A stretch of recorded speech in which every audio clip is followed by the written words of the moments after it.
terrible. And then I sort of thought, I'm probably a little bit naive to not think that things like this haven't happened over the years, and that's why I was sort of interested in Matt's take on it. Is this...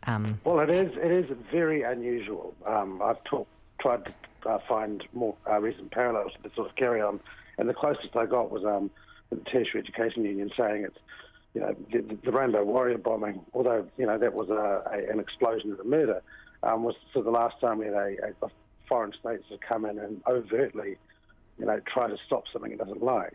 Right. Have you asked for comment from the Chinese embassy? I have. I've called every single number on the Chinese embassy's website.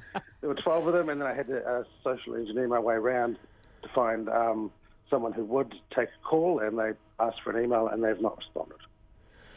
It'll be interesting whether you can get anything else. Where does the story go, Matt? Well, I think it's still got a long way to run. I mean, as I said, the investigation's ongoing. Who knows how far the police can go? Imagine if the police were able to charge a couple of individuals who, then popped up in overseas media saying, yes, indeed, they were in Christchurch at the time in question, but we're only there to visit the Christchurch Cathedral. Yes. Just Salisbury reference there. Don't be putting your hand on any door handles in Christchurch. So that took a dark turn, an unexpected turn. Thanks, Matt Nippert from the New Zealand Herald. We'll watch your investigation with interest. All right, some interesting feedback. The electric bikes have got people going. Kelly says surely non-electric bikes should be subsidised before we get to electric bikes because they're even greener. Yes, but then you have to get people to actually ride them, and for people doing a proper commute, 20 or 30 kilometres, they are a fantastic option. And for a lot of, older people, people who are not so fit and are worried about, can they make it up the hill, then they work well. And it has been part of a big part of the rejuvenation of the cycling scene, the growth of these electric bikes. Another listener is calling you out, Kaz. If riding a bike is cheating, isn't driving a car even cheating even more? I absolutely agree, totally. It just does, it amuses me, especially in Wellington because it's got so many hills, and I have spent, years trying to clamber up hills on my bike, and then I see people on electric bikes and I just think, that's just not right. Can I just ask you in the minute, we've got a minute before we're coming up towards the news at 5 o'clock. Vice Australia is reporting that police officers in that part of the world are grumpy about the new uniform policy. They have to cover up their tattoos. Should police be allowed to be seen to be tattooed, or should they be covering up because some people say it's offensive to the eye? Show them off. Tattoos are fantastic expressions of personality now, I would have thought. And particularly if you're looking to, have better relations with all sorts of different people from different backgrounds, comparing tattoos is one way to start a conversation. And for police, it surely must give them a little bit of a step in with some of the, with some rapport with some of the people that they deal with. But I wrote a column about this a while ago when Air New Zealand wouldn't employ a woman because of her tattoos. Yes. And they have become artwork now, and I think there's obviously a standard that you've got to have, but there's some amazing tattoos around. And it's so common and really part of our culture, actually. So I disagree that they should be covered up. But this is not permission to my two daughters to have tattoos. Oh, yeah, ditto with my children, just saying. Thank you. And if you want to have a diverse police force and recruit different police officers, I guess you're going to have to take some tats. Yeah. It is almost 5 o'clock. Kaz Carter in Wellington, Bernard Hickey in Auckland, thank you for your time today. It's been a pleasure to have you in. Really busy hour, but thank you for staying with us. It is Checkpoint with Alex Perrottet next.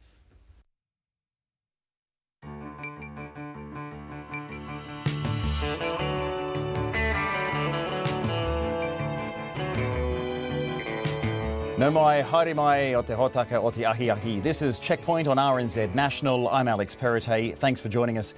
On tonight's programme, first Claire Curran, now Meka Whaitiri. The Prime Minister strips 2 of her female ministers of their portfolios in 2 weeks. Hundreds of State House tenants are in line for compensation after being evicted from their homes based on flawed methamphetamine tests. We'll have more on that. A straight capital gains tax looks less likely following the release of the Tax Working Group's interim report. A Waikato man is banned from owning farm animals after bobby calves were ill-treated at his pet food processing plant, and calls for the government to increase the legal aid eligibility threshold. All of that coming up on Checkpoint after the news.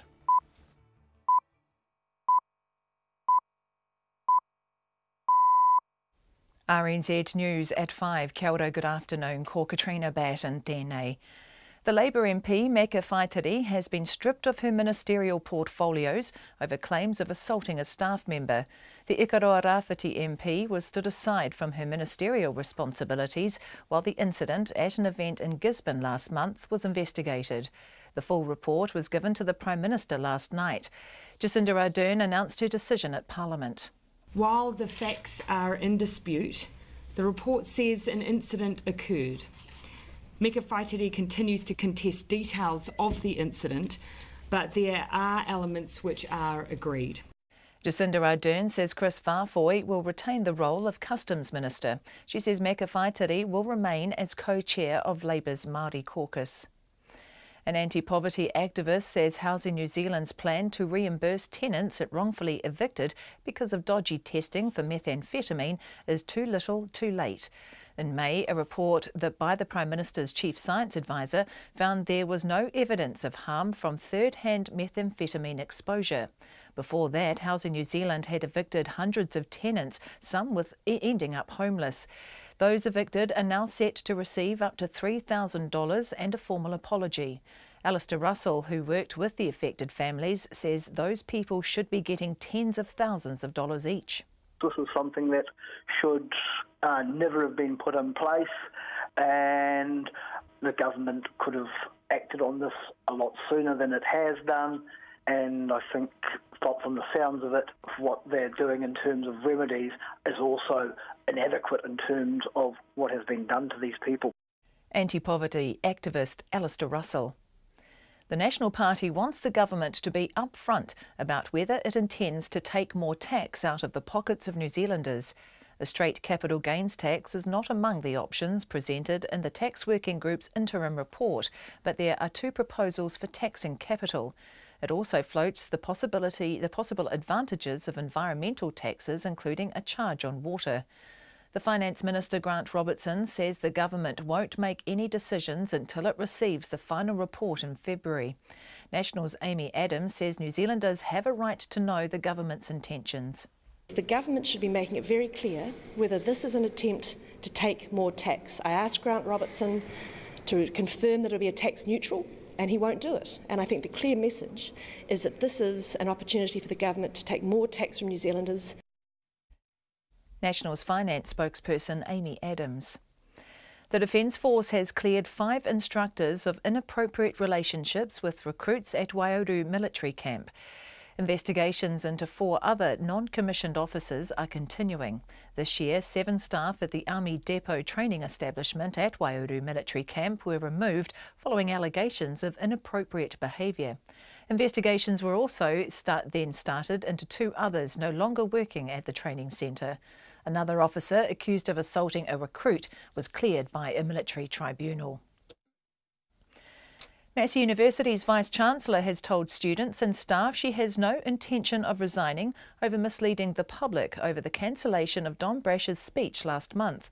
Jan Thomas banned the former National Party leader from speaking at a Massey University campus, citing security concerns. Emails obtained since show that a month before the planned event, Ms Thomas said she didn't want the university to be seen to be endorsing racist behaviour. Speaking at a student forum in Wellington today, Ms Thomas told students she thought she was doing the right thing when she sent the emails. I have absolutely tried to live my life, and particularly my professional life, with a level of integrity. And I think those emails don't necessarily reflect my fundamental belief in that I've held through my entire career. So I regret that. Jan Thomas, Massey University's Vice-Chancellor, speaking to students. The owner of a pet food plant has been banned from any contact with farm animals for 5 years after allowing one of his employees to ill-treat bobby calves. Alan Cleaver from Te Kaupata has been sentenced in the Hamilton District Court to 6 months community detention and 180 hours community work. His company, Down Cow Limited, was fined $90,000. Andrew McRae reports. The Ministry for Primary Industries laid the charges following secret video taken by the animal rights group Farm Watch in 2015. It covered a 2-day period when calves were stunned by blunt force trauma, which is prohibited. The ministry says Alan Cleaver, as the owner and manager, was responsible for the training and equipping of staff. Cleaver's lawyer says her client accepts he was responsible, but his perspective on the methods used as someone with a farming background is different from others. Ko Andrew McRae-Tene. An Australian builder has won a $750 million contract to build a new prison at Waikeria in Waikato. The Labour-led government has agreed to a public-private partnership to build the 500-bed prison, replacing the previous government's plans for a 3,000-bed mega prison. CPB, which is part of Australia's CIMIC group, will design and build the prison. It's also building the Transmission Gully Highway north of Wellington and a hospital in Christchurch. It's 5:05. Sport, the Silver Ferns will play Malawi, the side which humiliated them at the Commonwealth Games in their opening match at the Netball World Cup in Liverpool next year.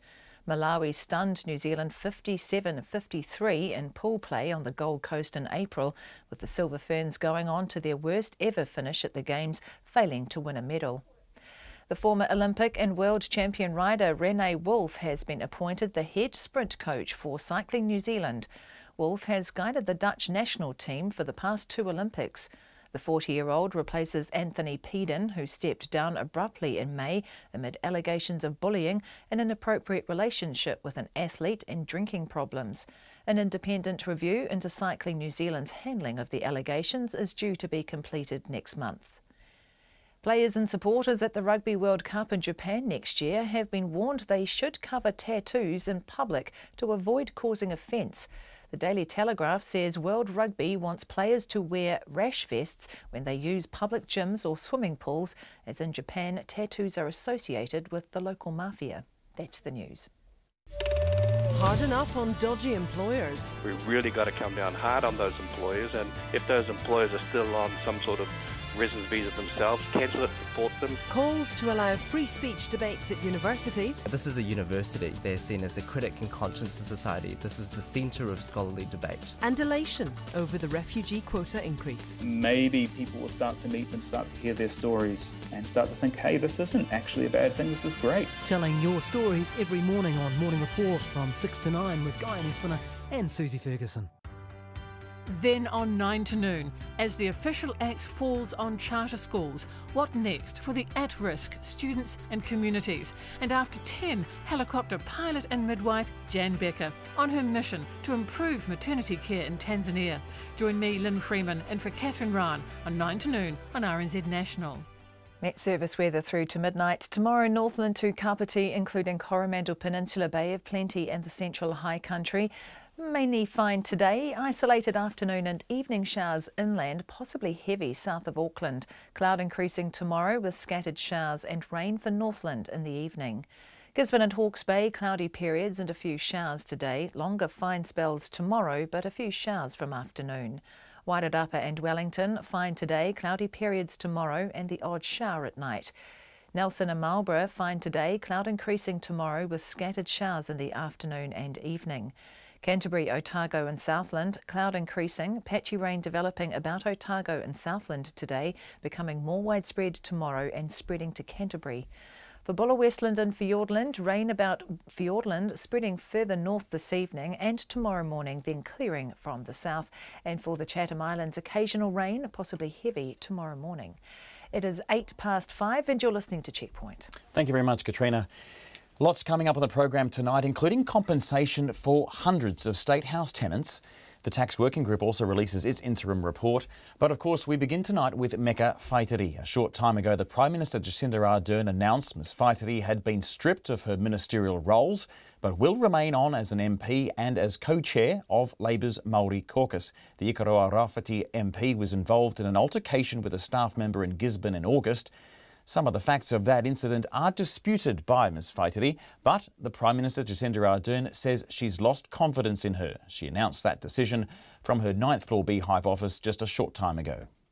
I've brought you here today to advise that Meka Whaitiri will be removed as a minister with immediate effect. The decision was made after receiving a report into an incident that occurred on 27 August in Gisborne involving Meka Whaitiri and one of her staff. While the facts are in dispute, the report says an incident occurred.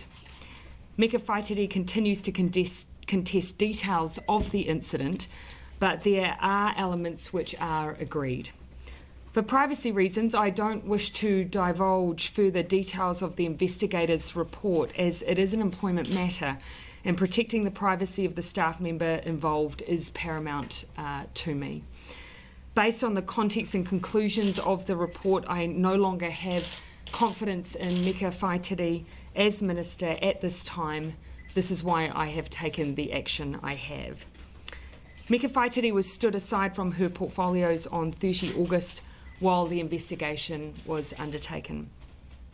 Chris Whāwhoi will retain the role of Minister of Customs, and Meka Whaitiri's Associate Minister responsibilities will sit with the lead portfolio ministers.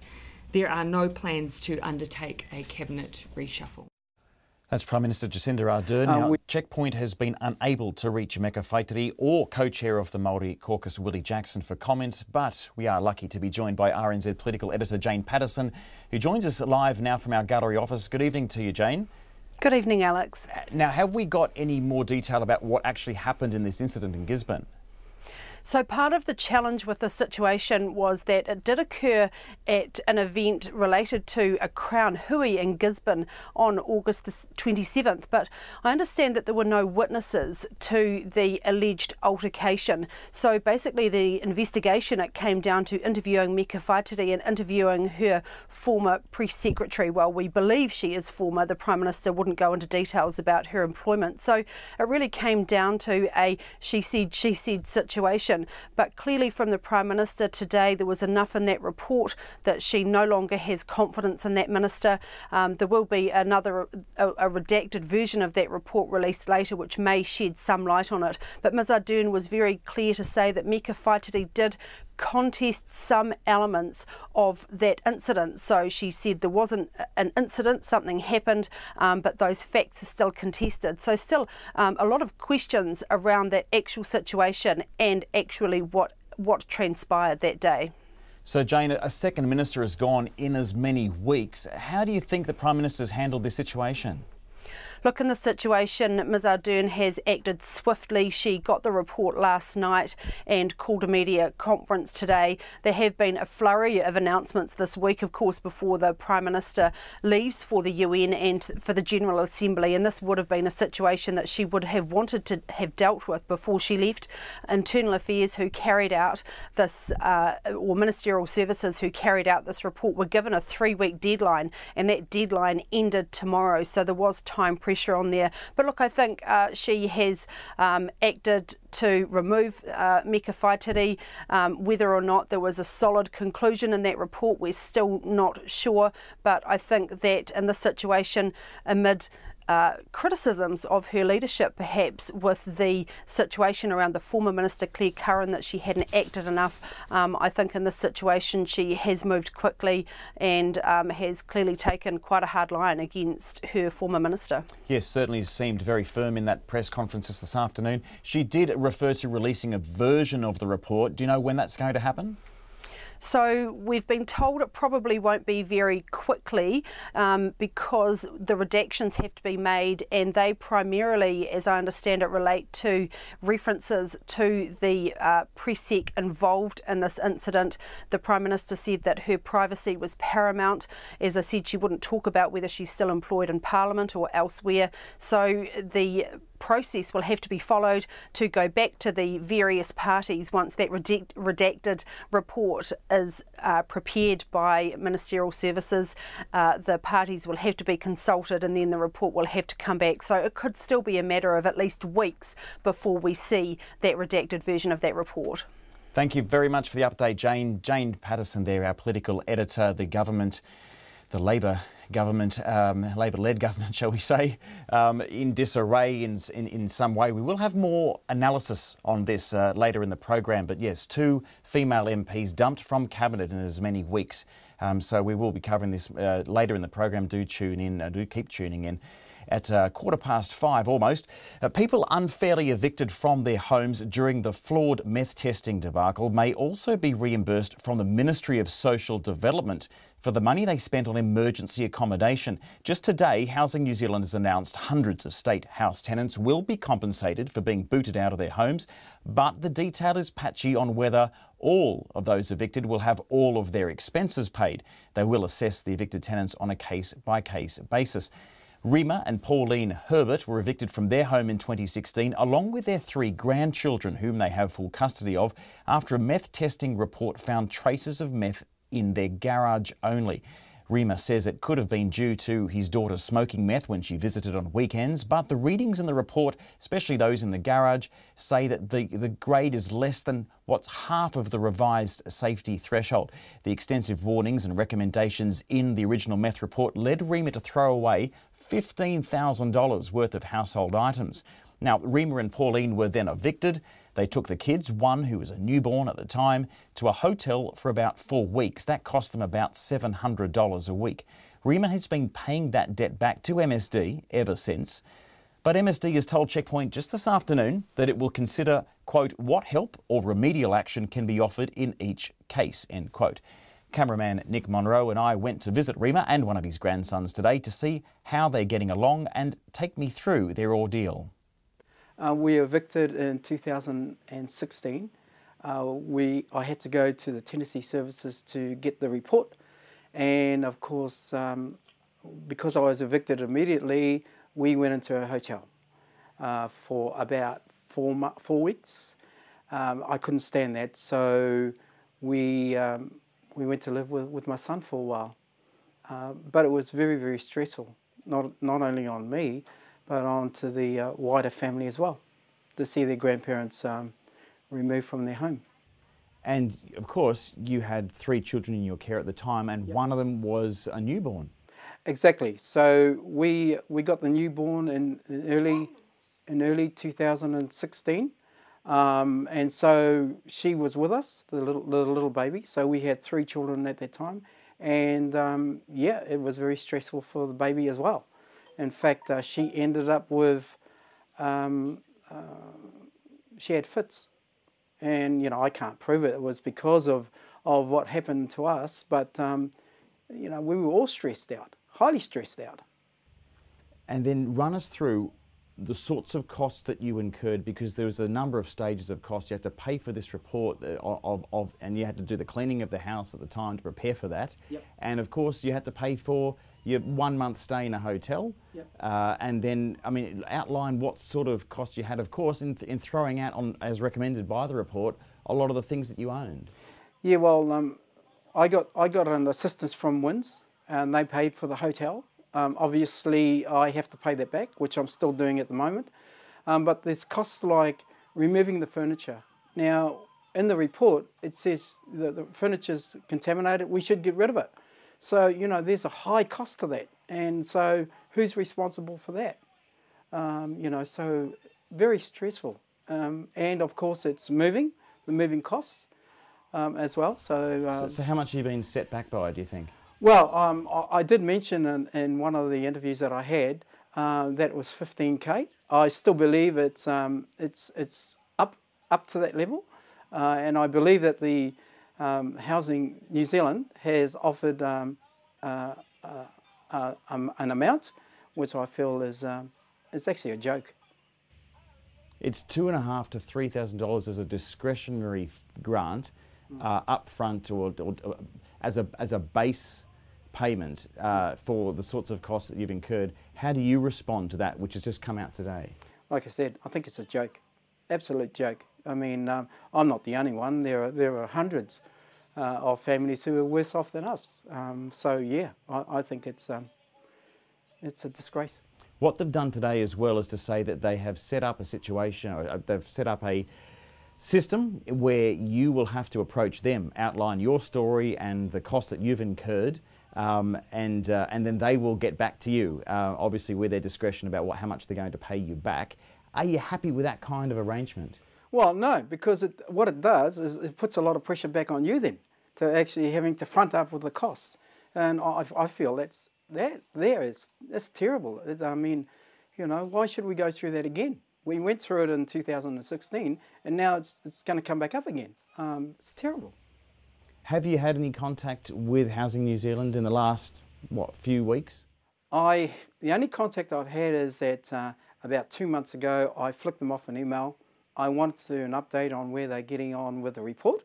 And the only reply I got back, we'll get in touch when we have the report.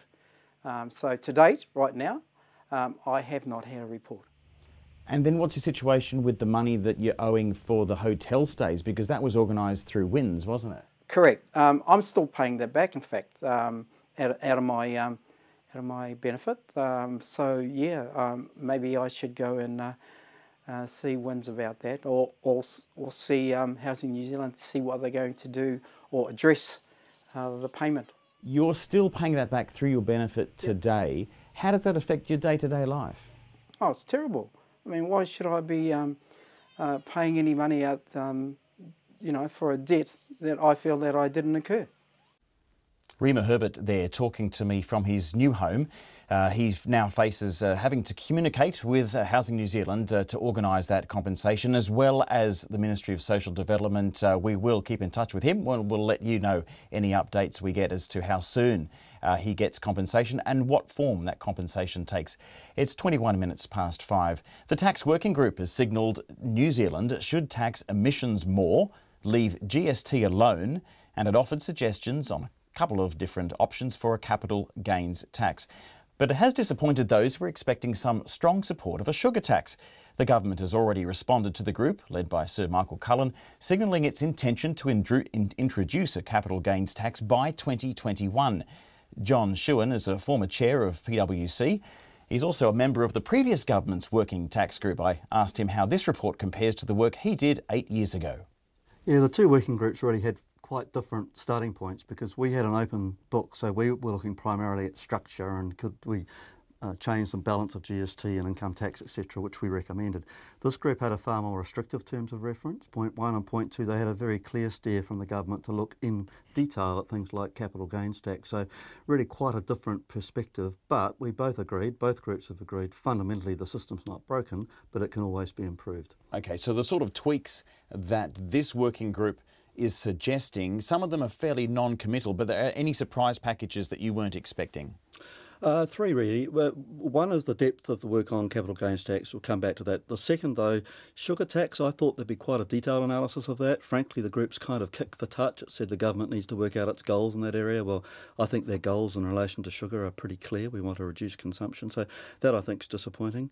It's also interesting that they are recommending some concessions for retirement savings to encourage retirement savings for people on below 48,000. So that's quite a change in terms of where New Zealand's been in recent history. And then finally, on the surprises list, I suppose, a suggestion of maybe a tax on vacant houses or empty houses and vacant land. And again, that's, I suppose, targeting that housing affordability area. I was going to say, is that so much of a surprise? They did say that, look, this the issue around the tax there is not a cause of the housing crisis, but is sort of exacerbated it. So in a sense, it's probably not so much of a shock that they've been attacking that area, that and particularly this thing of houses that aren't being vacant. The housing minister wants to see people in them. Yeah, I guess in one sense that's right. However, the broader issue and the elephant in the room is should we be taxing the gains on houses other than owner-occupied houses? That's the one that's going to require further work. I would have thought other housing-related measures may have been wrapped up within that, but this can be dealt with on a standalone basis, but it was a little bit of a surprise. And I guess things that aren't surprises is we don't want to touch GST. Also, we probably need to increase those environmental taxes when we're comparing ourselves to what other OECD countries are doing. I mean, I think the Tax Working Group's done a really good job in ruling out some things that clearly we shouldn't be doing. They've ruled out an overall wealth tax. They've ruled out playing around with the GST system to exempt certain things. They've suggested we look more towards environmental taxes. So there's some very clear statements there. They've ruled out a financial transactions tax. Some commentary I've seen has said this report does nothing. That's absolutely wrong. It provides some very clear signals. Where some people are disappointed is that they wanted the answer on capital gains tax, and we haven't got that yet. Right. There has been a response already from Grant Robertson. He has written to Sir Michael Cullen. The wording here about capital gains and I guess what we were calling the non-committal approach from the committee is that they're requesting that in the final report that they do in some months' time, that it examines whether a tax on realised gains or the risk-free rate of return method of taxation, or a mix of both, is the best method for extending a potential capital income tax. So they're basically saying, we want one, what's the best one? What is, do you make of that comment in that letter from Grant Robertson a real intention to introduce a capital gains tax? I think there is, you can read a pretty clear signal into that. Now, to give them credit, though, they are saying that we're going to go out and consult, and there will be a lot of conferences, etc., discussing these things and the pros and cons. And I guess at the end of the day, it's a political question. It'll come down to that. This working group has a huge amount of work. They'll be drinking out of a fire hose between now and December because they've got to get this work done by December. There's a lot of detail in the report on the design, and it's really, really complicated. So it's going to be a big challenge for them, and their decision point come about December, before Christmas, will be probably the last week before Christmas. Do we go with the traditional capital gains tax, which most other countries have got? And I would say the answer is probably going to be yes. That is, it's on a realised basis. It excludes houses. You'll have generous rollover, and it'll be only applicable to value increments after the date it comes in, 1 April 2021. Or do they go the risk-free rate of return method? I think the signal in the report is the latter's a bit complicated, hard to sell to the public, even though it might be conceptually better. So I think we're probably headed down the route that ironically the Australians went down some 20 or 30 years ago. Of course, we have to put all this in context. These are going to be recommendations, and I guess they are ultimately the proposals that Labor comes forward with will be election promises come the 2020 election. These are not things, as has been made very clear by the Prime Minister, that will be coming in this term. Yeah, so it's interesting. The government is planning to legislate for whatever they decide to do, but with an effective date after the next election, which would likely be 1 April 2021. So in that sense, the rules will be passed, but they will have to campaign on the basis of something as substantive as a capital gains tax. Most politicians around the world haven't really wanted to do that. So in one sense, it's quite a risky move, quite an interesting move. So the degree of consultation and the rebalancing of the overall system is the sale job that they're going to have to do. That was John Shewan, formerly of PwC, also a member of the previous government's tax working group, giving his analysis on the report that was handed down today. It's 27 minutes past 5. Doctors released schizophrenic Gabriel Yad Elohim from Auckland Hospital's mental health ward because they thought he was well enough to send home. But just 72 hours later, he stomped pensioner Michael Mulholland to death. Today, Justice Van Bowman called for an independent inquiry into the care and the decision to release Yad Elohim into the community. Our court reporter Edward Gay filed this report. Gabriel Yad Elohim reported to the Auckland District Health Board's Emergency Department on September 17 last year, saying he was hearing voices telling him to kill people. He was given medication and transferred to the mental health unit. The unit became full with all 58 beds in use. Mr Yad Elohim had been due for discharge 5 days later on the 22nd, but he could not get a WINS grant for lodge accommodation. He stayed an extra night before being sent to a respite centre in the community. 3 days later, he was on Auckland's Karangahape Road off his medication and tried to score methamphetamine. Justice Van Bohemen said Yad Elohim met a woman who took him to Michael Mulholland's apartment building. The woman slipped out of the apartment and ran off with his money. When Yad Elohim knocked on Mr Mulholland's door, the 69-year-old denied all knowledge of the drug deal. You then grabbed Mr Mulholland, head-butted him twice, dragged him out of the doorway onto the landing and punched him in the head. Mr Mulholland fell to the ground beside the wall, apparently already unconscious. You remained on the ground, inert, through the attack that followed.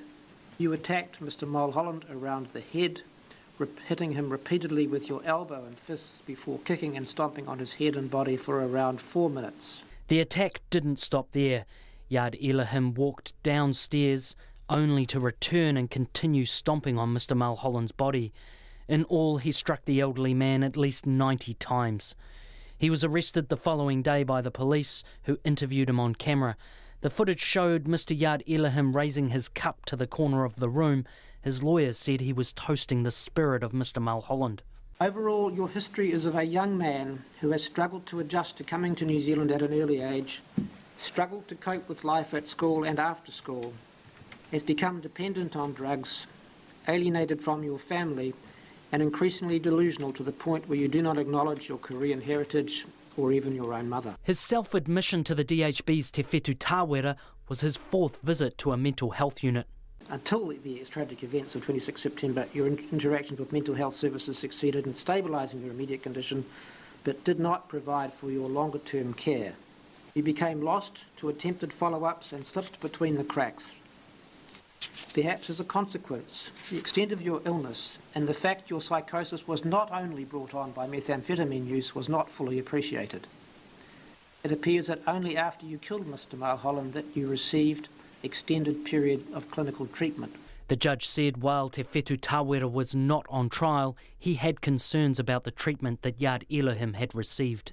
While it is not for this court to direct, I consider a thorough examination should be undertaken of the circumstances that led to your release from Te Whetu Tāwera. The judge said he understood the staff operated under extremely difficult circumstances with finite resources. Nonetheless, the fact that you brutally killed a defenceless older man days after you were assessed as suitable for release into the community warrants considered external examination. It is particularly concerning that your condition has since found to be considerably more serious than was understood at the time of your discharge from Te Whetu Tāwera. Yad Elohim's lawyers at trial argued that because of his schizophrenia, he did not know right from wrong. Today, his lawyer Matthew Goodwin said his client would be put in prison instead of the Mason Clinic where he'd been getting treatment. The tragedy of this case is that he wasn't kept there for longer, and that there wasn't more done to try and straighten him out before he was released. Earlier, the court heard from Mr. Mulholland's daughter, who turned 32 today, but said her life stopped with the death of her father. I went from never having been to a funeral to planning one and carrying my dad's casket. She directly addressed Yad Elohim in the dock as he sat blankly staring ahead. He was not a drug dealer or a gang member. He was not vermin or weak. He was an old man chilling in his house, having a beer, probably reading a book or watching TV. He was more likely asleep in his chair when you guys came, as he would often do. She said her father's greatest treasures were the gifts and letters he got from his children. The Auckland DHB was contacted for comment and says a review of Yad Elohim's care was carried out and found no substantial problems. However, the board has refused to release the report, citing privacy grounds, and will not comment further. Mō te hōtaka o te ahi, ko Edward Gayahau.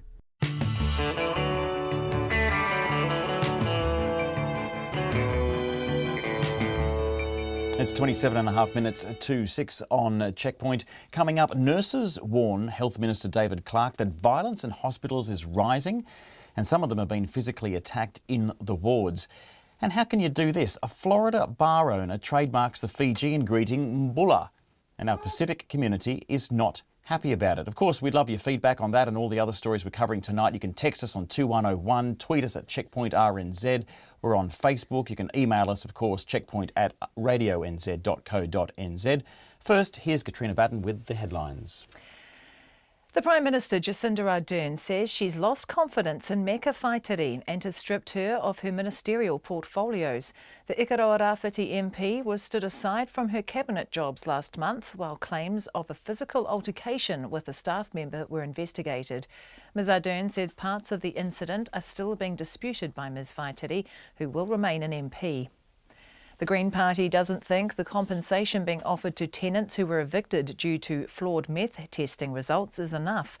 Housing New Zealand has committed to reimbursing those tenants, some of whom were made homeless. An anti-poverty activist is calling the reimbursement plan too little, too late. The National Party wants the government to be upfront about whether it intends to take more tax out of the pockets of New Zealanders. A straight capital gains tax is not among the options presented in the Tax Working Group's interim report, but there are proposals for taxing capital. The Finance Minister Grant Robertson says no decisions will be made until next year. The Defence Force has cleared 5 instructors of inappropriate relationships with recruits at Waiuru military camp. Investigations into 4 other non-commissioned officers are continuing. Earlier this year, 7 staff at the camp were removed following allegations of inappropriate behaviour. Massey University's Vice-Chancellor has told students and staff she has no intention of resigning over misleading the public when cancelling Don Brash's speech last month. Jan Thomas banned the former National Party leader from speaking on campus, citing security concerns. Emails obtained since show Ms Thomas did not want the university to be seen to be endorsing racist behaviour. An Australian builder has won a $750 million contract to build a new prison at Waikeria in Waikato. The Labour-led government has agreed to a public-private partnership to build the 500-bed jail, replacing the previous government's plans for a 3,000-bed mega-prison. CPB, which is part of Australia's CIMIC Group, will design and build it. Those are the headlines. I'll be back at 6. Thank you very much, Katrina. Turning to business news now. Nona Peltier is with us in the studio. How are you? I'm very well, thank you. We've finally got these GDP figures. That's right, we do. But they're from the second quarter. Well, that's right, because that's just how we're just getting to the end of this third quarter, so those numbers aren't available. The most recent we have are the second quarter, and what they show is that the economy grew a lot stronger than most people were expecting. The markets were looking at, say, growth of 0.78%. The Reserve Bank was a little bit less optimistic. What we got was 1% in the quarter-on-quarter growth, and that worked out to 2.8%, which was a large annual increase. We haven't seen that kind of an increase for a few years. And so, yeah, it was the strongest quarterly growth in 2 years. It was quite impressive, and that certainly had some reaction in the market. Now, of course, we're almost coming to the end of the third quarter here, and I guess there's through the second and third quarters there was that talk of the lack of confidence in the business community. We had the lack of confidence in the consumers yesterday, didn't we? So don't get yourself into the same problem the Prime Minister did, but have you got a crystal ball on the GDP for this quarter? Well, I don't have a crystal ball, but I can say that I was speaking with Rod Duke, who's the Managing Director of Briscoe Group today, and he released his first half result, and it was up, his net profit was up 2.7%, that's to 29.3 million. That's quite modest growth for Briscoe Group. They are an outperformer. They have the brands Rebel Sport and Briscoe's Homewares. And he said it was a challenging period. There was flagging consumer confidence. That's the first half ending July. So that covers that period we're talking about for the GDP. Rising costs, that's fuel costs too, and a lower dollar, which makes imports more expensive. Nonetheless, he said that he thought that the second half is going to be very much like the first. We can expect that consumer confidence to overhang. However, he's a sharp manager, and he certainly has the confidence of the market. His share price rose in reaction to that. Even though it was a modest growth, his share price rose nearly 1% today. That's 3 cents up to $3.53. Wow. Yeah, and so our dollar, in response to that GDP number, it rose, nearly about close to half a cent. We were sitting right now at 66.5 US cents, quite strong, 91.5 Australian and 50.5 pence. Now, it has been helped a little bit by the US dollars dropping a little bit just as those trade tensions ease somewhat. We'll see what happens with that. There's still a lot of volatility there. Now, our top 50 index, it rose 16 points, but it did reach an intraday record high, hitting the same record close we had at the end of August. That's 9,370. We closed just a little bit down from there. That's 16 points up to 9,361. Wow, that's comprehensive. Thank you. Very good. Nona Peltier there, as always, very informative, our business update. It's approaching 20 to 6. We've got to get on. Nurses are warning that violence in hospitals is rising, saying some of them have suffered permanent brain injuries after being physically attacked on the job. Now, the issue arose at the Nurses Organisation annual conference in Wellington today. 2 nurses used the occasion to beg the Health Minister to intervene before it's too late. Our health correspondent Karen Brown was there. David Clark's address to the 250-strong gathering was his first as minister and the first since a deeply divisive, more than year-long row over poor pay and staffing. A Canterbury nurse and union delegate, Erica Donovan, used the occasion to urge the minister to act over violence and assaults against nurses, saying their own attempts are falling on deaf ears. We are your family members and this just isn't acceptable, and we don't feel like we're being heard by staff and by the ministry. So I think there's a long road and we need to do something about this before someone is killed.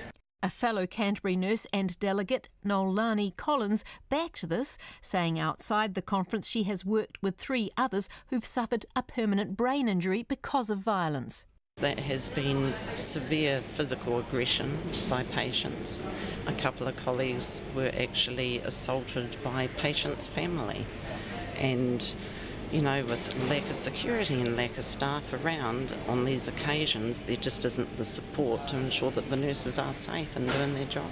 She blames short staffing, the topic that sparked outrage from nurses during the pay talks. The safety of my colleagues is paramount, but currently with the nursing shortages and the way things are in this environment, the nurses on a daily basis today are still not safe. Nolani Collins doesn't believe the 500 extra nurses immediately promised in the pay deal will help. Actually, it wouldn't have been soon enough if it had occurred last year. Currently, we can turn up to work and be told, just in our area, that they've had 16 places to try and fill because of a staffing shortage, and they are finding it impossible to fill those places. In the meantime, she too is often assaulted and goes home with bruises. What do you tell your family about that? You know, it can become an abusive relationship, and our workplace should not be like that. It should be encouraged to be a lot less violent. Erica Donovan says bureaucracy and red tape abound when it comes to workplace injuries, and at times even brain injury hasn't been considered severe enough for authorities to investigate. We don't go to work to be assaulted. We don't go to work to feel frightened.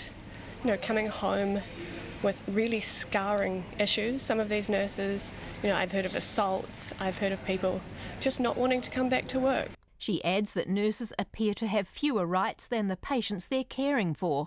I think that's ridiculous. We're still New Zealanders, we're still your family members, and do you want your family members going to work and being assaulted or potentially coming back in a coffin? The Minister, David Clark, told the nurses he's aware of it and it's unacceptable. I hear reports of it happening. Certainly in opposition, I had a lot of people coming to me, but I haven't had so many direct reports since I've been in government, but I don't doubt that pressure is still there. He added it's a particular issue among people in mental health facilities with stretched staffing. Exactly when that will change remains unclear. Mō te hotaka o te ahi, ko Karen Brown tēnei. It's 18 minutes to 6. A North Waikato man has been banned from owning or having anything to do with farm animals after bobby calves were ill-treated at his pet food processing plant at Te Kauwhata in 2015. 59-year-old Alan Cleaver was today sentenced in the Hamilton District Court to 6 months community detention as well as 180 hours of community work. His company, Down Cow Limited, was fined $90,000. The cruelty came to light in a secret video recording by the animal rights group Farm Watch. Our Waikato reporter Andrew McRae was in court. Cleaver was prosecuted for allowing a worker under his control to use blunt force trauma to stun less than 7-day-old bobby calves during the height of the calf season in 2015. The worker, Noel Erickson, also kicked and hit calves and dropped them onto a concrete floor. He was originally sentenced to home detention, but this was replaced with a jail term on appeal. Cleaver was his boss, so was ultimately responsible. The prosecutor for the Ministry for Primary Industries, Rebecca Mann, told the court Cleaver, as the company director and manager, bear the responsibility to make sure all employees are well trained and equipped to carry out their work in the abattoir. Concerningly, Mr Cleaver has admitted that he knew blunt force trauma was not an approved method, and further that he clubbed the calves on occasion as well. And as he put it, essentially turned a blind eye to the actions of his staff. The video only covered 2 days at the height of the season, when between 200 and 400 calves go through the works each day. Rebecca Mann says the plant ran out of bullets and didn't have any for 7 days, which is when other methods to kill the calves were used. In this case, the offending is properly to be characterised as a deliberate and prolonged course of action on the part of Mr Cleaver and his company to engage in and effectively permit methods which were inappropriate and which have had the consequence of causing considerable levels of distress and suffering. Cleaver's lawyer Jane Northwood said while her client accepts he was responsible, she suggested his perspective as someone with a long farming background is different from others. His issue is that he sees the general community's perception of abattoirs and as perhaps viewed differently from a farming abattoir background as opposed to perhaps the general public. Cleaver accepted that blunt force trauma is never permitted as a way to stun calves in a slaughterhouse. Judge Denise Clark told Cleaver that while the video showed 8 calves being ill-treated, it was the busiest time at the plant. Over this period of time, then it's clear that blunt force trauma must have been extensive, given that it was near the height of the season. Speaking outside court, the Compliance Investigations Manager for MPI, Gary Orr, was pleased with the sentence, which has come 3 years after the video was released. A case that is unacceptable, quite frankly, in anybody's terms. These vulnerable young animals have a right to be treated humanely and ethically, and that wasn't the case. Gary Orr says the vast majority of the farming community doesn't condone or practice the behaviour shown at the Down Cow plant. I would like to think that this is not something that is commonplace. I'd be foolish to think that, but I would encourage people that do become aware of this type of behaviour to contact us immediately. Gary Orr says the plant was processing a large number of calves, and he describes the video as a snapshot of what would have been happening. In Hamilton for Checkpoint, Corps Andrew McRae-Tene. It's 14 minutes to 6. The New Zealand Bar Association says the legal aid system is not achieving what it should, as many people do not qualify for legal aid and also can't afford to pay for legal services. The organisation is calling on the government to increase the legal aid eligibility threshold as well as lower the interest rate when those people have to come to paying back the fees. It's also called on lawyers to take on more pro bono work so people aren't driven to defend themselves without a lawyer. The Bar Association releases its Access to Justice report tomorrow. The report says the government has contributed more money to community law services, but it's not enough. I asked barrister and author of the report, Maria Dew, just how low the threshold is.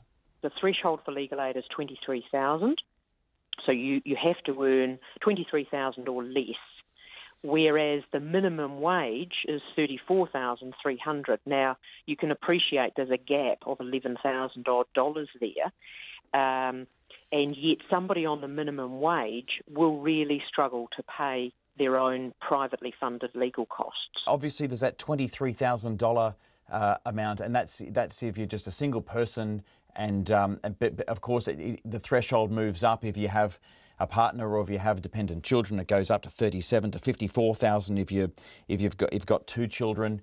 But of course the gap is still there, isn't it? That you've still not earning enough to pay legal fees.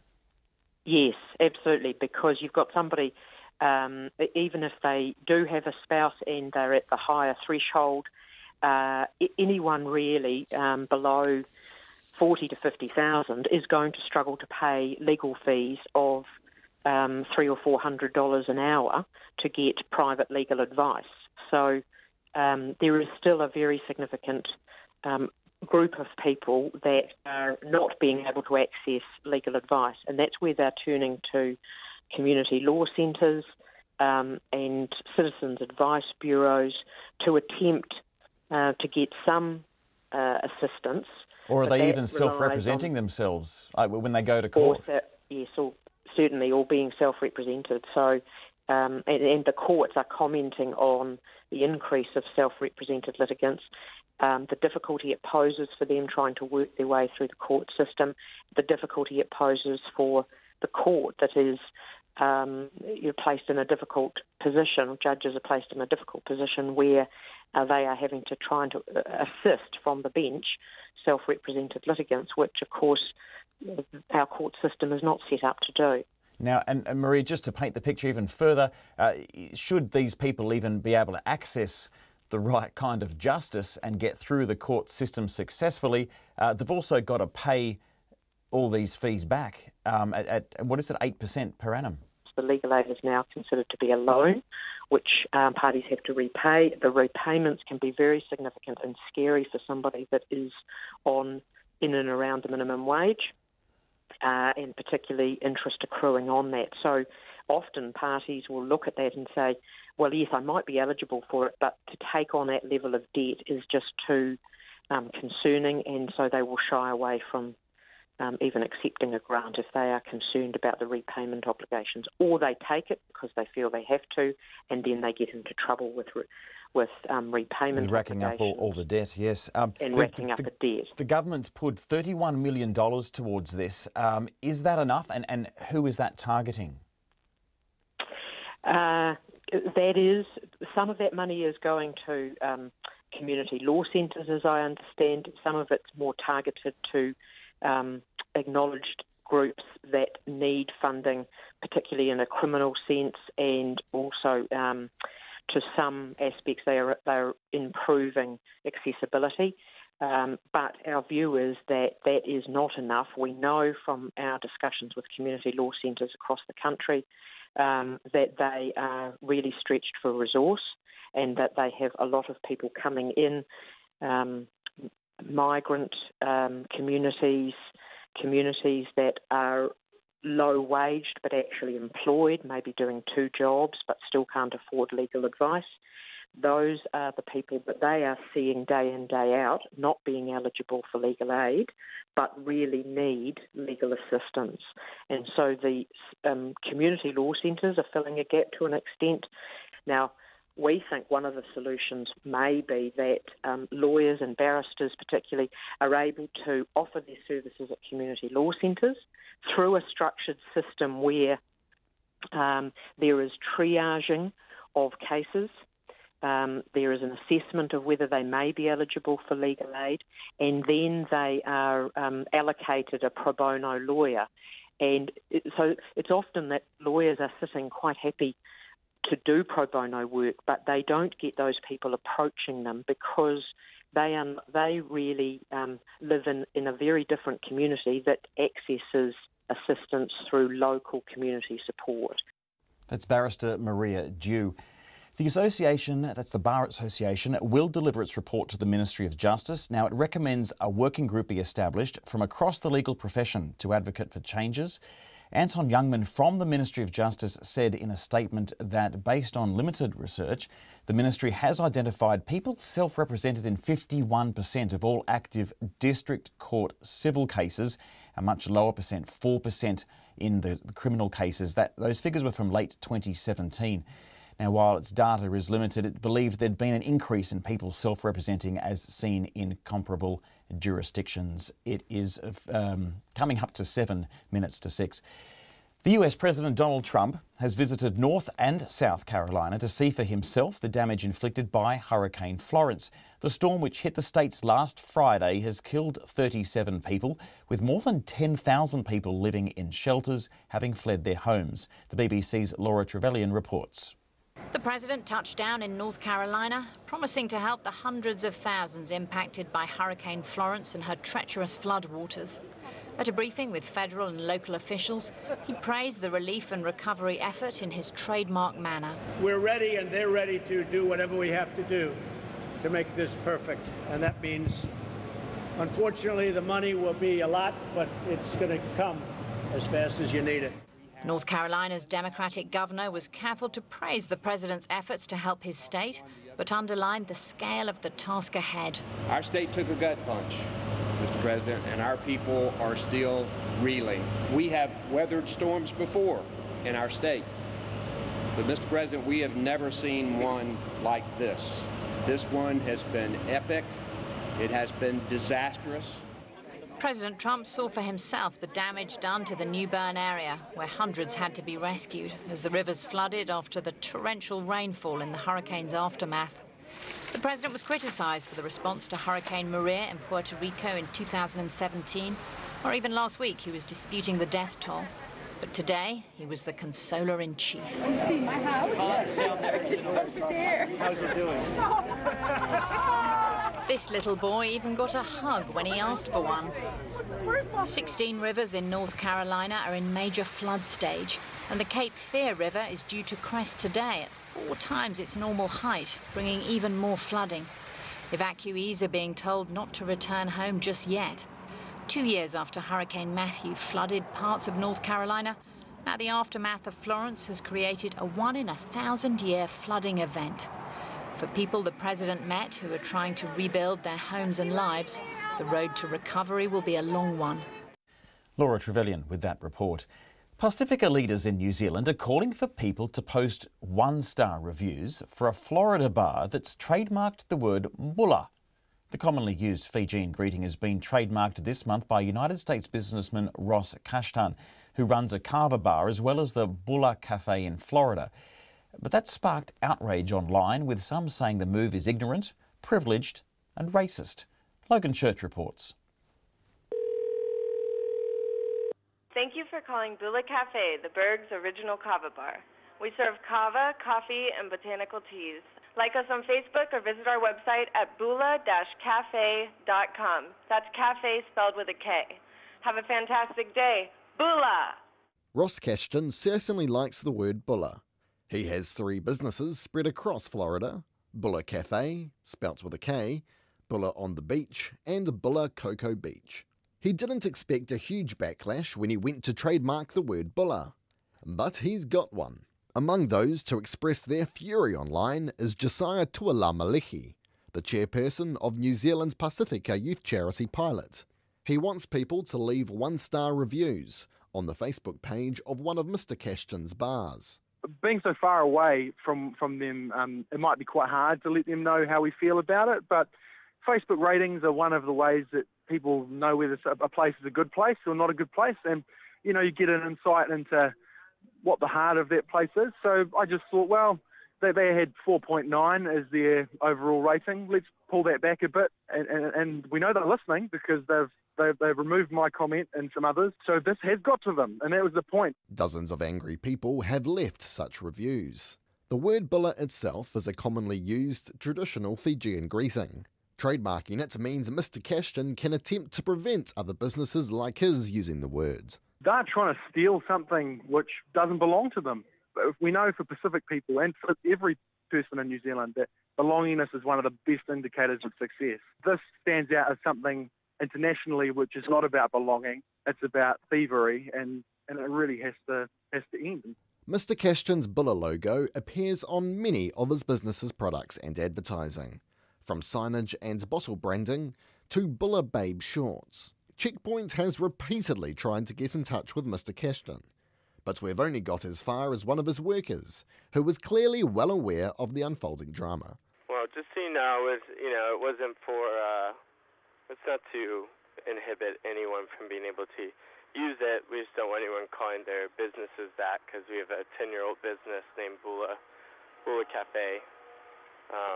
So it's not to hurt anybody, it's not to try and tell anyone they can't use the word Bula at all. We're not out to get anybody. We're really good people, I promise. He said he would pass along our contact details to Mr. Kashtan. I know he'll be happy to talk to you himself. We are yet to hear back. It's not the first time United States businesses have been accused of cultural appropriation.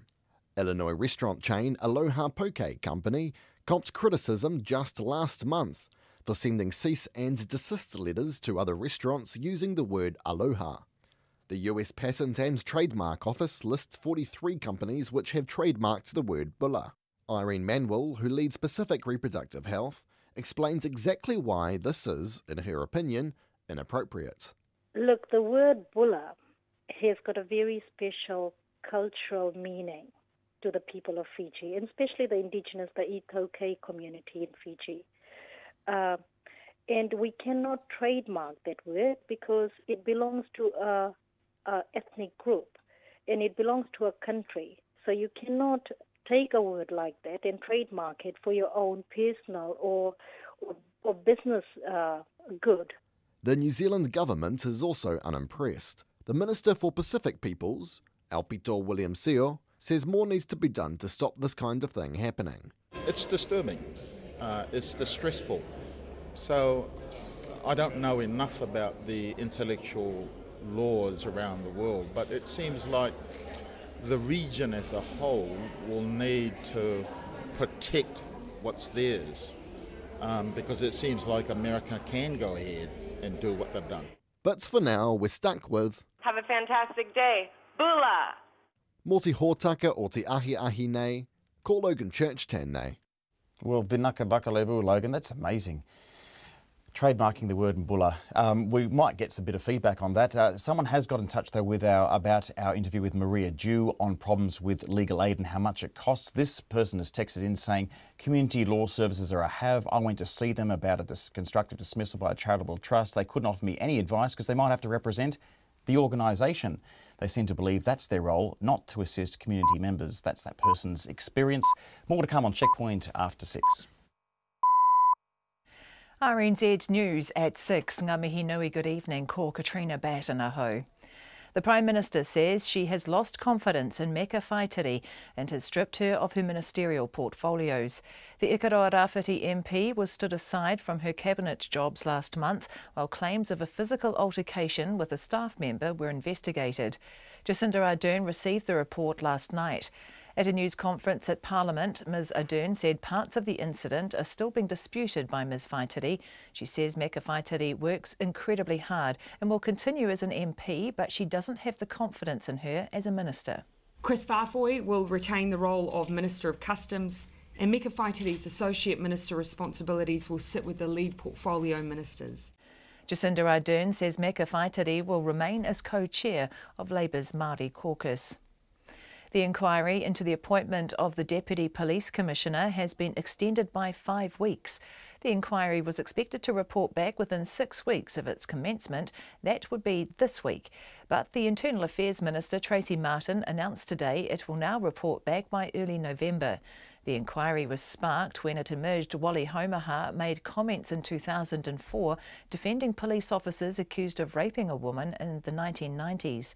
The senior lawyer heading the inquiry asked for the extension to be able to interview more people than was originally anticipated. An anti-poverty activist says a plan to reimburse state housing tenants evicted during the meth testing hysteria is too little, too late. Each affected tenant will receive between $2,500 and $3,000 and a formal apology. But Alistair Russell, who has worked with affected families, says that figure is tokenistic and won't make up for the harm that was done. He says those people should be getting tens of thousands of dollars each. The Defence Force has cleared 5 instructors at Waiouru military camp of inappropriate relationships with recruits and an officer of assault. It's been investigating 10 staff at the Army Depot training establishment at Waiouru. Kate Gudsall reports. 7 staff at the training centre were removed this year following allegations of inappropriate behaviour.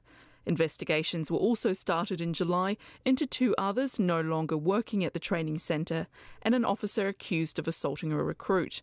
That officer was cleared by a military tribunal.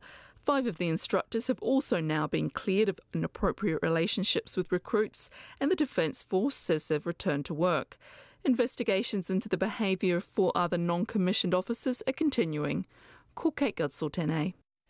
South Korea's President Moon Jae-in is to climb Mount Paektu today, the spiritual birthplace of the Korean nation, situated on the North Korea-China border.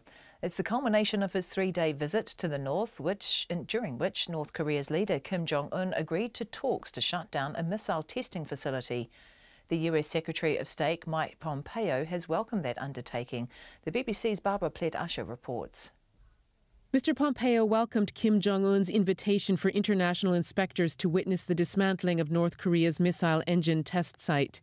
He also praised Mr. Kim's offer to close the country's main nuclear complex, although the North Korean leader said he'd only do that if the U.S. took corresponding steps.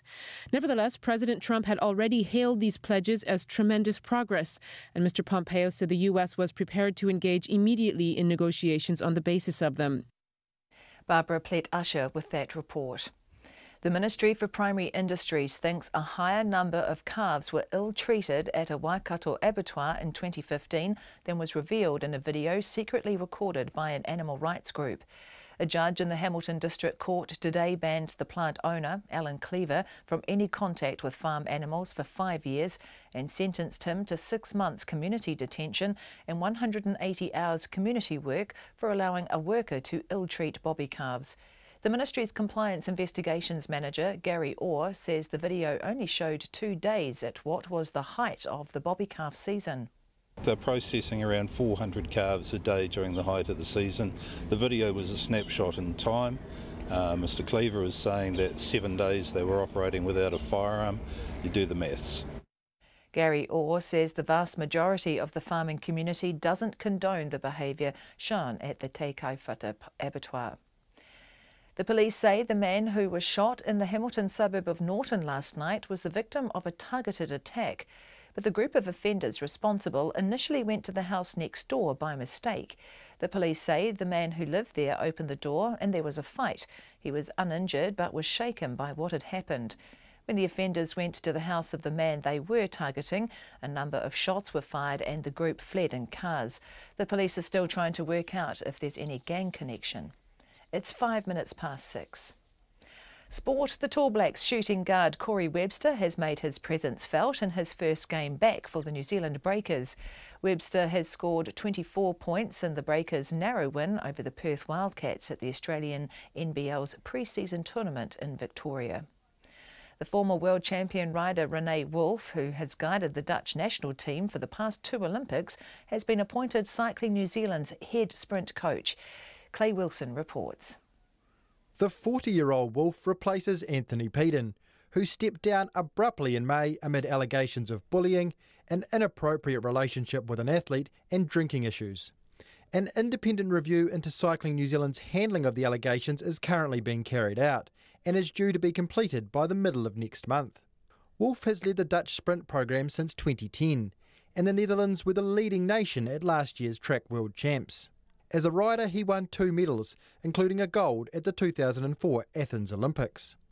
Wolf's first assignment in his new role will be the World Cup competitions in France and Canada in October. This is Clay Wilson. The Japanese Super Rugby side, the Sunwolves, are also getting a new head coach. The former All Black Jamie Joseph, who also coaches Japan's national team, has confirmed he'll step aside to concentrate on preparing the hosts for next year's World Cup. His current assistant at the Sunwolves, another former All Black, Tony Brown, is expected to take over. And Taranaki's Paige Harrop is 1 race away from a medal at the World Surfing Games in Japan after advancing to the last 6 in her event. That's the news. Tonight on Nights, the link between grief and appetite, or the lack of it. Our changing world picks up the rubbish, and our cultural ambassador, technophile Paul Barrington, celebrates the Chicago beats of Larry Heard, aka Mr. Fingers. There go his fingers now. Because they used to have that skill set out there and just pick and choose as they like. So what they now have to do is to bring in a rookie. But I disagree with that. You're saying there's no skill set out there. There's plenty of people who can fill those jobs. Well, they're not available. That's Lately with Karen Hay on RNZ National. Met service weather through to midnight tomorrow, Northland to Kapiti, including Coromandel Peninsula, Bay of Plenty and the Central High Country. Mostly fine today, isolated afternoon and evening showers inland, possibly heavy south of Auckland. Cloud increasing tomorrow with scattered showers and rain for Northland in the evening. Gisborne and Hawke's Bay, cloudy periods and a few showers today. Longer fine spells tomorrow, but a few showers from afternoon. Wairarapa and Wellington, fine today, cloudy periods tomorrow and the odd shower at night. Nelson and Marlborough, fine today, cloud increasing tomorrow with scattered showers in the afternoon and evening. Canterbury, Otago and Southland, cloud increasing, patchy rain developing about Otago and Southland today, becoming more widespread tomorrow and spreading to Canterbury. For Buller, Westland and Fiordland, rain about Fiordland, spreading further north this evening and tomorrow morning, then clearing from the south. And for the Chatham Islands, occasional rain, possibly heavy tomorrow morning. It's 6:08 and you're listening to Checkpoint. And Alex Perrottet here joining you. For the next half an hour or so, or less than that, we better get onto it. Hundreds of State House tenants are in line for compensation after being booted out of their homes on the basis of flawed methamphetamine tests. In a stunning about-face, Housing New Zealand has finally acknowledged it misused meth guidelines, meaning several thousand people were wrongly evicted. The report into the agency's meth testing regime sparked vicious finger-pointing from politicians as they sought to attack each other over the fiasco. Here's our political reporter, Craig McCulloch. Diane Revel knows only too well the consequences of the now discredited meth testing guidelines, evicted from a state house not once, but twice. Several years back, she requested her Auckland home be tested for meth after her daughter fell sick. She was promptly evicted. A few months later, Ms Revel was placed in a second home just down the street. But not even a year had passed before the meth testers again turned up. And again, a failed test. I couldn't believe it, so I got kicked out of there and I'm still homeless. Diane Revel says she never used drugs in either house. She's now sleeping on friends' couches in Auckland. Her 8-year-old daughter is in her sister's care. I lost everything, absolutely everything. Furniture, everything I owned. Today, an admission finally that Housing New Zealand got it wrong. It misused guidelines and wasted nearly $120 million of taxpayers' money on unnecessary tests and clean-up. It estimates some 2,500 people were unfairly evicted from roughly 800 homes. On behalf of Housing New Zealand, we're deeply sorry for the hardship and disruption this caused you and your families. The agency's chief executive, Andrew McKenzie, has committed to putting it right. He's wiped the blacklist clean and will seek to rehouse all unfairly treated tenants. Housing New Zealand will refund people who were ordered to pay for meth testing and repairs and will award grants to recognise hardship, such as lost furniture and moving costs. The total bill could stretch to $5 million, not including another $2 million in cleared debt. But the Housing Minister, Phil Twyford, says no heads will roll. This is what you do when you get it wrong. You acknowledge it, you front up, and you put it right. But don't you also face consequences? Well, if I felt that the organisation was not taking responsibility, I would have no hesitation in sacking the chair of the board.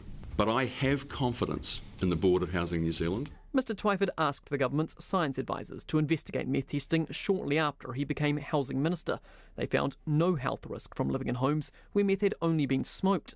He says the former national government could and should have done the same. The approach to meth contamination in 2013 by the government of the day was a moral and fiscal failure. But the National Party's fighting fire with fire. Phil Twyford is wanting to use taxpayer dollars to compensate people who have either committed criminal activity in state houses or allowed it to happen. That is not okay. National's Judith Collins says her party was acting on the best advice at the time, and Housing New Zealand was right to take a zero-tolerance approach to criminal behaviour. When you've got 8,500 families, Kiwi families on the State House waiting list, this is not the time to be bending over backwards and saying, come back and cook up your meth. Oh my goodness, she should hang her head in shame. The Greens' Marama Davidson says National should be deeply embarrassed by its role in the saga and its cynical response. How any politician can stand beside that and not feel fully ashamed and fully embarrassed, to me borders on being inhuman. The Greens want the compensation to go further to cover tenants' hurt and humiliation too, but Mr Twyford says that's not going to happen. As for Diane Revel, she's hopeful compensation could mark a turning point, but it's hard for her to imagine. Well, I'd be very grateful for that, but I'd be even more grateful if they just gave me another home, really, so I can have my daughter back. It's been torture. I've been through a hell of a lot, and it just doesn't seem like it's going anywhere. From Parliament for Checkpoint, Craig McCulloch.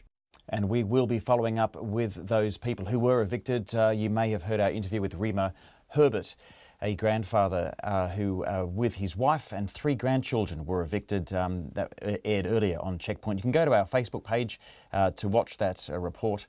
And it'll be up, if it's not up now, it'll be up sometime tonight, and we'll be following up with him and to see what sort of compensation he will get. He's been told by the announcement from the Housing New Zealand today that they will give compensation, as you heard in that report. As well, MSD has been in touch with us to confirm that they are looking into compensating people who had to flee to emergency housing 2 years ago. It's 6:13. The Second Minister is gone from Cabinet in less than a month. Meka Whaitiri has been stood down from her ministerial positions but will remain as the MP for Ikaroa Rāwhiti following an investigation into an incident in her Gisborne office. The Prime Minister Jacinda Ardern says Ms Whaitiri has lost her confidence, while Ms Whaitiri says that she contests parts of that report. Now, for more analysis on this, we can go to PR boss and former National Press Secretary and political commentator Matthew Hooton. Good evening to you. Good evening. Two MPs in 2 weeks. I guess we can't really talk too much, Matthew, about the incident itself until that report comes out and we can see what the detail of the incident. But how about the timing? It's a day after Women's Suffrage Day. It's a day before the Prime Minister's trip to the United Nations. I guess if she wasn't travelling tomorrow, we might have had another Bad News Friday. Well, yes, the timing is deeply cynical, and that's now become a pattern for Jacinda Ardern's government, that bad news is dropped at times which are inconvenient for the government, and in this case, when there are many other stories around. There's nothing new here. There's no new information that the Prime Minister has provided us publicly. Well, apart from the fact that she's standing down Meka Whaitiri from Cabinet. Sure, but in terms of the information around the incident, Radio New Zealand had all this information, reported it more than 3 weeks ago. And the Prime Minister is saying the matter still is unclear, is disputed, and so therefore this can really only be seen as a cynical stunt to divert attention from the Tax Working Group's proposal to tax people's KiwiSaver accounts, to tax people's retirement savings, and of course the other unpopular initiative that was announced today, this plan to compensate P users, which will also be unpopular.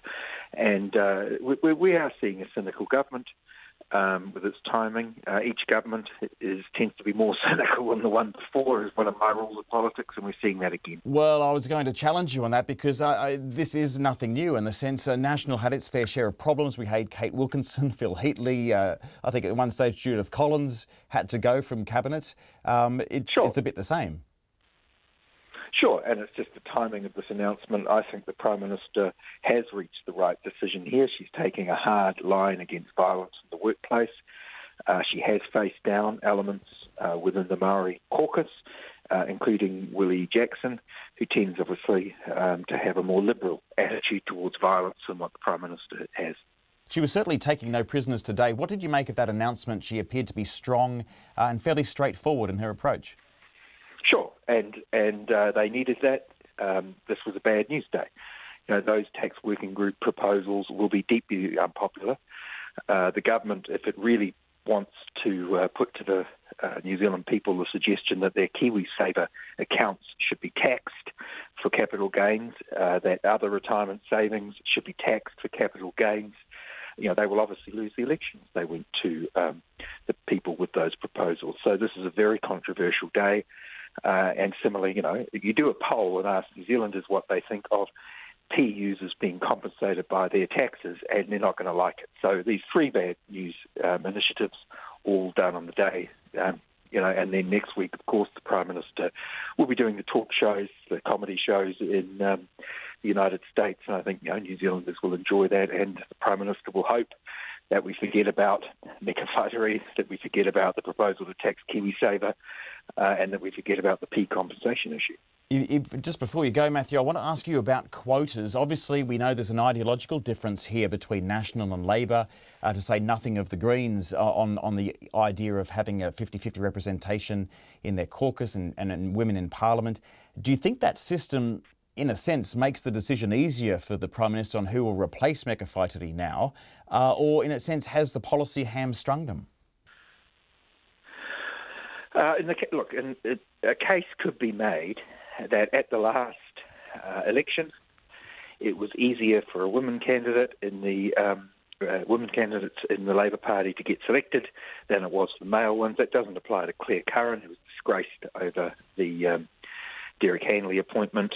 Of course, the government has yet to release the secret emails behind all that, including the ones that involve Jacinda Ardern. Maybe we'll get them later tonight if the day is going. But in the case of Claire Curran, there's no gender issue. She's been a MP for a considerable amount of time. I don't think there's a gender issue here at all. These were two ministers that had to be sacked. If the Prime Minister appoints on merit to replace these ministers, the first person off the bench will be Louisa Wall, the MP for Manurewa, Maori woman, and of course a very accomplished legislator. She was the one that got through from opposition the private members bill on marriage equality, and is quite clearly by far the most qualified person from the backbench seems to be the cabinet. Knocking on the door for Absolutely. some time, and you're not the only one there who's recommended that she get the next call up. But thank you for your time, Matthew Hooton, and that analysis on what's happened at Parliament today at 19 minutes past 6. Checkpoint also asked Meka Whaitiri for an interview. We want to make that clear. She's yet to respond, and our offer does, of course, remain open. Her Māori Caucus co-chair, Willie Jackson, also declined to speak with us. The possibility of a straight capital gains tax is looking even less likely with the release of the Tax Working Group's interim report today. The government set up the working group to come up with options to make the tax system fairer and make sure people are paying enough tax regardless of whether they make money from income or capital gain. The interim report also included a range of proposals for environmental taxes, taxes to address social problems like alcohol and sugar consumption. Here's our political editor, Jane Patterson. A straight capital gains tax is not among the options presented in the interim report, but there are two alternative proposals for taxing capital. The first is taxing any gain from the sale of assets at roughly the marginal income tax rate, and the second, taxing a portion of the value of certain assets, for example rental properties, annually. The head of the working group, Sir Michael Cullen, says the current system creates some inequities, using the example of two taxpayers. I mean, let's say one with 50,000 a year of capital income and 50,000 a year of labour income, on the same as somebody who's on $100,000 a year of labour income, the first person is paying a lot less tax at any point than the second person. So is that fair? Because in the end, income is income, whatever the source may be. The Finance Minister Grant Robertson says no changes would be implemented until after the next election, and anything to do with the family home, increases to income tax or GST, inheritance tax or a financial transactions tax are all off the table. He says he's written back to the group with his expectations. Governments will always reserve the right to be able to adopt the recommendations that we want to, and there will be a cabinet process to do that.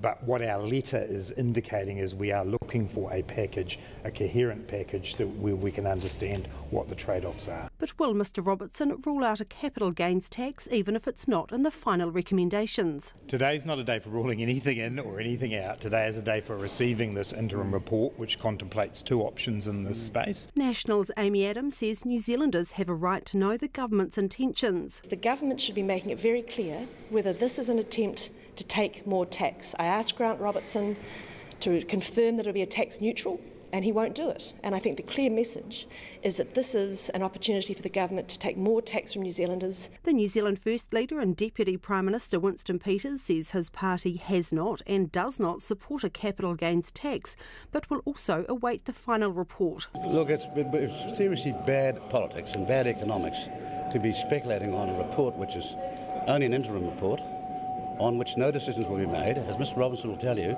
the final report will be in February, and then we'll start considering it. Grant Robertson says work's already being done on a higher waste disposal levy, congestion charges and the emissions trading scheme, but a tax on water is off the table this term. The public has until the 1st of November to make submissions on the interim report. From Parliament for Checkpoint, Jane Patterson. It's 22.5 minutes past 6. The owner of the only bottle store in the Hastings suburb of Flaxmere says he doesn't know why he's being singled out by those who want his premises shut down. 3 objections have been filed with the Hastings District Council opposing Flaxmere Liquor Centre renewing its licence. One of them is from Hastings District Councillor and Te Rangamarae Chairman Henare O'Keefe, who says it's criminal to have 3 different outlets selling liquor in one of the city's poorest suburbs. Here's our Hawke's Bay reporter, Anusha Bradley. The bottle store has operated on the edge of the Flaxmere shopping village for the past 10 years, and there's never been any objections to it being there, until now. There are 3 places you can buy alcohol in this suburb: Flaxmere Liquor Centre, New World Supermarket and the Flax Bar and Eatery. Hastings District Councillor Henare O'Keefe says that's too many. You have to draw a line in the sand and say enough is enough, which is the case on this occasion. Why do I object? Well, take a look at the documentation, which has been well publicised in the public arena. We all know the damage alcohol causes. 3 outlets in a suburb such as ours, that's criminal. Absolutely criminal. When Flaxmere Liquor Centre last got its licence renewed 3 years ago, there were no objections, but it was told its shop was looking a bit shabby. At the last renewal, the licensing inspector said he was dissatisfied with the premises, so the applicant has spent hundreds of thousands of dollars upgrading the premises. That's the bottle store's business advisor, Dave Porteous, who's speaking on behalf of its owner, Chamka Singh. Mr Porteous says Mr Singh doesn't understand why Henry O'Keefe is opposing the store's liquor renewal now. All Chamka is concerned about is that he thinks he's doing a good job, and he just doesn't know why he, as he sees it, he's been singled out. Chamka is not hiding behind anything, but he does believe he has done everything for the renewal of licence, and he believes he is offering a service to the community. These shoppers at Flaxmere Village have mixed views on the issue. I live here in Flaxmere, and so I'm behind them. If people want to drink alcohol, they're going to find it. They will. But we don't need it. And it's our young ones who are getting easy access. I don't know, it could help prevent a lot of damage and stuff to the public and to the community. Well, I shop at that one, but it's the only one I shop at. And no, I don't see anything wrong with that one. They're very good, they've done it all up, they're very strict, and they also always asking for ID. I don't drink at all, so, everybody's entitled to make a living. Yeah. Are there too many liquor stores here? Nah, never. Not enough. Everybody works around here and they all get thirsty after a good days of work, 2 other objections have been lodged with the Hastings District Council, which says a public hearing will be held. The police and the Hawke's Bay District Health Board are not opposing the application. For Checkpoint, Anusha Bradley. For Before Morning we go Report, tonight, Anusha Bradley. Here, of course, to hear about the issues with strawberries. People there have been urged to cut up their strawberries, not cut them out of their diets. That's the message from the government as it tries to contain a food contamination crisis as more reports emerge of needles being found in strawberries across the country. The ABC's Thomas Oriti reports. It's not every day the cameras head to something like this at Parliament House. Yeah, I did a great job chopping those up, Daniel. Rate me, sort of 8.5 out of 10. The opposition leader, Bill Shorten, joined his colleagues, Tanya Plibersek and Joel Fitzgibbon, for some breakfast. Pancakes topped with chopped strawberries. Tanya, Joel and I just wanted to say, cut up the strawberries, don't cut out the farmers. We don't know if the worst is behind us, but what we do know is that there's a whole lot of strawberry brands which deserve our support and a whole lot of growers. They weren't alone in spreading that message this morning. There was Nationals MP Andrew Broad. We want to stand by our strawberry farmers, and I would encourage people, once again, to buy some more strawberries. And WA Labor's Senator Louise Pratt, who's welcomed the Prime Minister's suggestion that Australians should make a pavlova this weekend. What a good idea. It's the best thing that I've heard our Prime Minister say since he took office.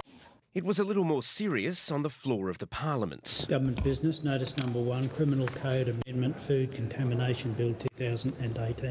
The Coalition wants to increase the maximum jail time for anyone convicted of food tampering from 10 years to 15, and it also plans to introduce a new offence of reckless conduct for people who engage in hoaxes like making false statements.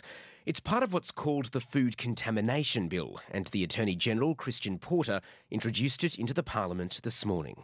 The consequences we have witnessed from the contamination of strawberries demonstrate the public anxiety, the economic loss and the terrible real-world harm that one rogue actor can cause. He says it should send a clear message. The behaviour we are now witnessing is not a joke, it is not funny, it is a serious criminal offence and we denounce it, and the offenders of it will face very serious consequences. The government wants to push this through fast. Prime Minister Scott Morrison. We've booked the hall, so we need to use it, and we need to get the bill passed today, and it needs to get out of the Parliament, and it needs to get into our laws, and so there is a very, very clear message being sent about the resolve of this Parliament.